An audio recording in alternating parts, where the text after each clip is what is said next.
Hello बच्चों, कैसे हैं आप सब। आज हम अपनी क्लास में मैथ चैप्टर 7 जो ट्रायंगल्स के बारे में है उसे हम थोड़ा समझ लेते हैं। तो ट्रायंगल्स के बारे में क्लास 8 में भी आप काफ़ी कुछ जान चुके हैं और शुरू में जो हम पढ़ेंगे वो बेसिकली क्लास 8 का ही रिवीजन होगा, तो अच्छे से समझ लीजिए। ट्रायंगल बेसिकली एक क्लोज्ड शेप होती है, closed shape made of 3 lines, या इसे हम कह सकते हैं it is a polygon of 3 sides. Polygon भी एक क्लोज शेप होती है जिसमें कम से कम 3 साइड्स होनी चाहिए। पॉलीगॉन में 3, 4, 5, 7 कितनी भी साइड्स हो सकती हैं। तो ट्रायंगल भी एक प्रकार की पॉलीगॉन है जिसकी 3 साइड्स होती हैं। It is made of 3 intersecting lines. ये 3 लाइंस हैं, ये दोनों यहाँ पर मीट कर रही हैं, यहाँ पर मीट कर रही हैं, यहाँ पर मीट कर रही हैं। तो इनको कहते हैं हम साइड्स, भुजाएं।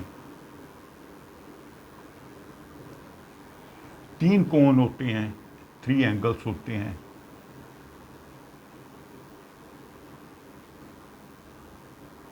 वो 3 ही वर्टेक्स होते हैं। वर्टिसेस प्लूरल में कहेंगे तो वर्टिसेस।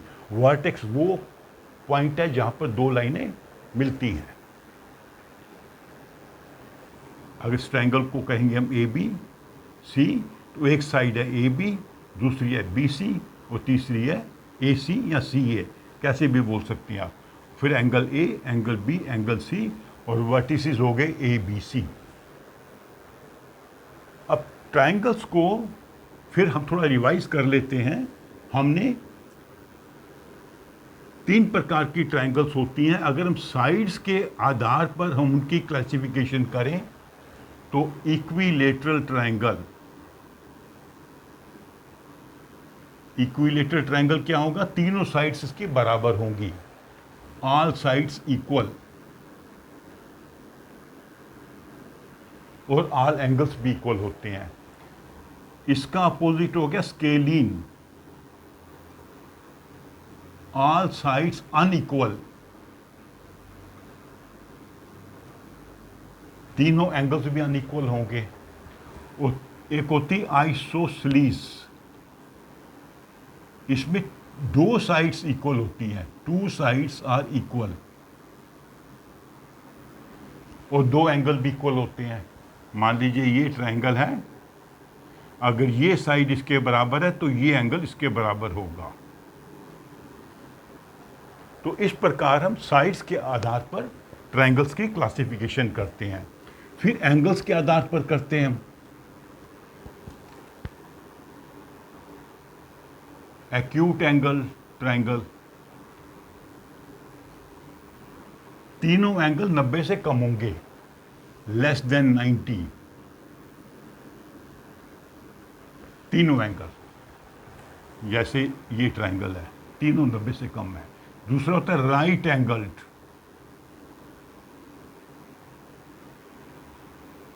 इसमें एक एंगल 90 का होगा।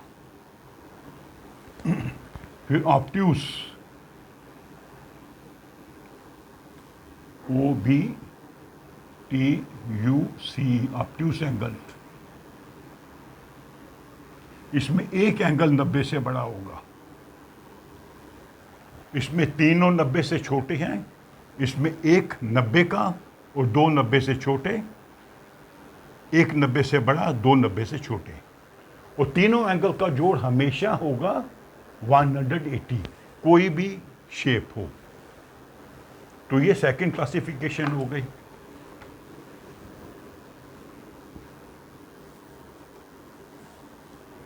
ठीक है। फिर उसके बाद हम आते हैं कॉन्सेप्ट कॉन्ग्रुएंस एंड कॉन्ग्रुएंट के ऊपर। कॉन्ग्रुएंट, कॉन्ग्रुएंस, ये नाउन है, ये एडजेक्टिव है। इसका मतलब क्या होता है? इसका मतलब है हमारे पास दो आकृतियां हैं, दो डायग्राम्स हैं, उनका शेप और साइज इक्वल होना चाहिए, दोनों चीजें इक्वल होनी चाहिए। अगर दो शेप्स हैं, दो आकृतियां हैं, दोनों का शेप और साइज इक्वल है, तो हम कहेंगे वो कॉन्ग्रुएंट है और एक दूसरे के ऊपर ओवरलैप कर जाएंगी। जैसे ये मेरे पास दो आकृतियां हैं, ये पॉलीगॉन्स हैं, ये देखिए दोनों एक दूसरे के ऊपर ओवरलैप कर गई।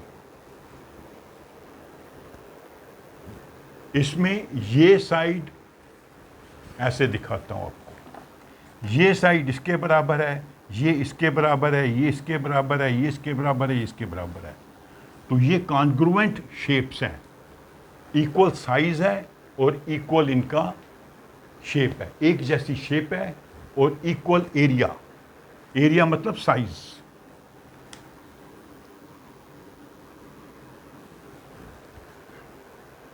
तो अगर मान लीजिए मेरे पास दो शेप्स हों,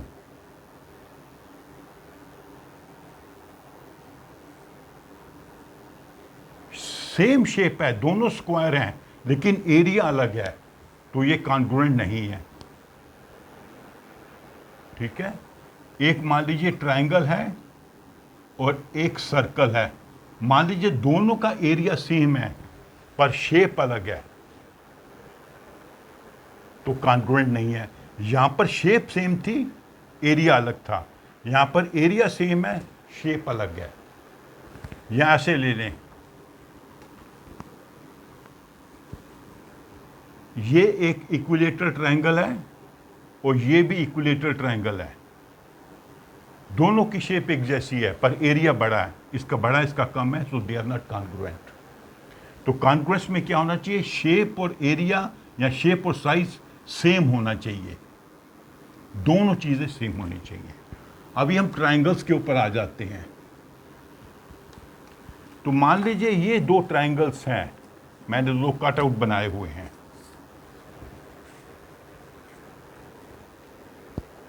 दोनों एक दूसरे के ऊपर ओवरलैप कर रही हैं। इसके ऊपर इसको रख दूंगा, तभी भी ओवरलैप कर रही हैं, इसके ऊपर इसको रख दूंगा तो ये ओवरलैप कर रही हैं। तो ये है कॉन्ग्रुएंट ट्रायंगल्स, इन दोनों का शेप और साइज सेम है। अब यहां पर एक चीज समझने वाली है कि जब हम ट्रायंगल्स को लिखते हैं कि कॉन्ग्रुएंट है तो कैसे लिखना है, ये बड़ा इंपॉर्टेंट है। ये ट्रायंगल है ए बी सी,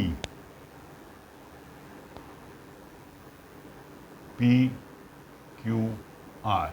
अच्छा, इसमें एक और चीज बता दूं, आप इनको कैसे भी प्लेस कर दें, ऐसे भी प्लेस कर दें तभी भी ये कॉन्ग्रुएंट है, ऐसे भी प्लेस कर दें तभी भी कॉन्ग्रुएंट है। तो प्लेसमेंट से फर्क नहीं पड़ता, किसी तरह भी रख लीजिए, ऐसे रख लीजिए इनको, तभी भी ये कॉन्ग्रुएंट है। तो इनकी पोजीशनिंग से फर्क नहीं पड़ता, फर्क किससे पड़ता है, शेप और साइज या एरिया, ये सेम होना चाहिए। इनको पोजीशन कैसे भी कर दें, ऐसे भी पोजीशन कर देंगे तभी भी ये कॉन्ग्रुएंट है, ऐसे पोजीशन कर देंगे तभी भी कॉन्ग्रुएंट है। तो अभी देखिए, अब जो चीज़ मैं आपको सिखाने वाला हूँ ये हम 8th में सीख चुके हैं, थोड़ा रिवाइज कर रहे हैं। इसमें ये साइड इसके बराबर है, ये साइड इसके बराबर है और ये साइड इसके बराबर है। तो हम कैसे लिखेंगे, हम लिखेंगे ट्रायंगल ए बी सी।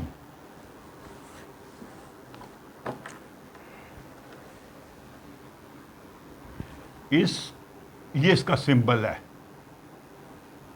ये ध्यान रखना है, दो स्ट्रेट लाइन है और एक ऐसे कर्व लाइन है। अब ये देखिए, हम यहाँ पे क्या लिखा, ए बी सी, तो यहाँ आपको लिखना पड़ेगा पी क्यू आर।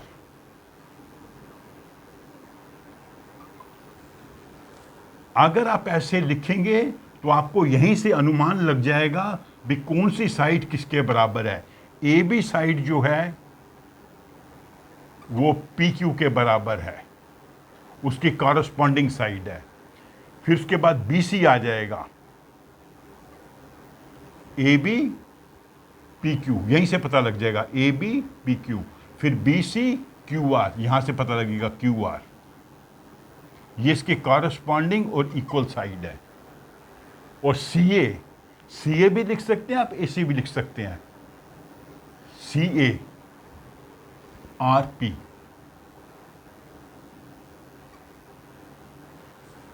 तो जिस डायरेक्शन में हमने एक ट्रायंगल का लिखा है उसी डायरेक्शन में दूसरा का लिखना पड़ेगा। अगर इनकी पोजीशनिंग ऐसे है, अगर पोजीशनिंग डिफरेंट है तो आपको ध्यान रखना पड़ेगा भी कौन सी साइड किसके बराबर है, उससे आपको नाम लिखने पड़ेंगे। यहीं से हमको अनुमान लगता है कि कौन सी साइड किसके बराबर है। पहले ए बी एक साइड हो गया, दूसरी साइड होगी बी सी, तीसरी साइड होगी सी ए भी हम लिख सकते हैं और हम ए सी भी लिख सकते हैं। एक लाइन में डिफरेंस नहीं होता, ट्राइंगल में डिफरेंस होता है। तो यहाँ पर पी क्यू पहली साइड जो ए बी के कॉरस्पॉन्डिंग है, दूसरी है क्यू आर जो बी सी के कॉरस्पॉन्डिंग है, और तीसरी है पी आर, उसको पी आर भी लिख सकते हैं और आर पी भी लिख सकते हैं, लाइन में प्रॉब्लम नहीं है, वो इसके कॉरस्पॉन्डिंग है। तो नाम से हमें पता लग जाएगा कि कौन सी साइड किसके कॉरस्पॉन्डिंग है और इक्वल है।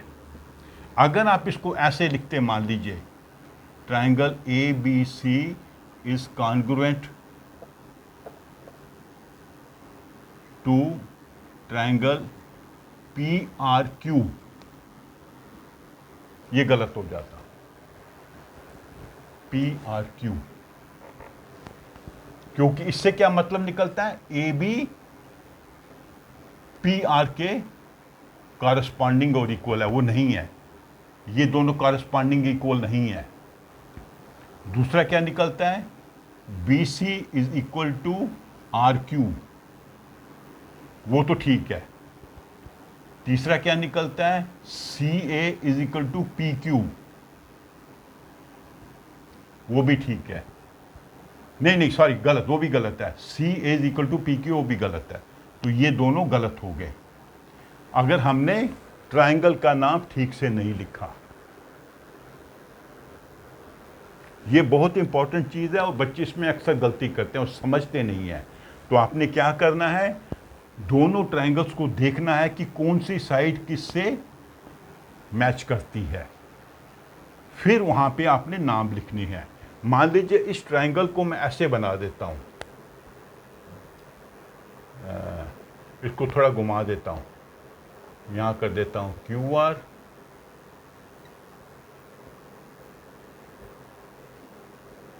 Sorry this is Q R and ऐसे घूमी ना, नहीं ऐसे घुमाया आपने, कैसे घुमाया इसको, ऐसे घुमाना था, आर ऊपर आएगा, हमने इसको एंटी क्लॉकवाइज घुमाया, आर क्यू पी। तो यहां से जब हम कंपेयर करेंगे तो हमें पता लगेगा कि ए सी जो है वो इसके बराबर है, बी सी जो है इसके बराबर है और ये इसके बराबर है।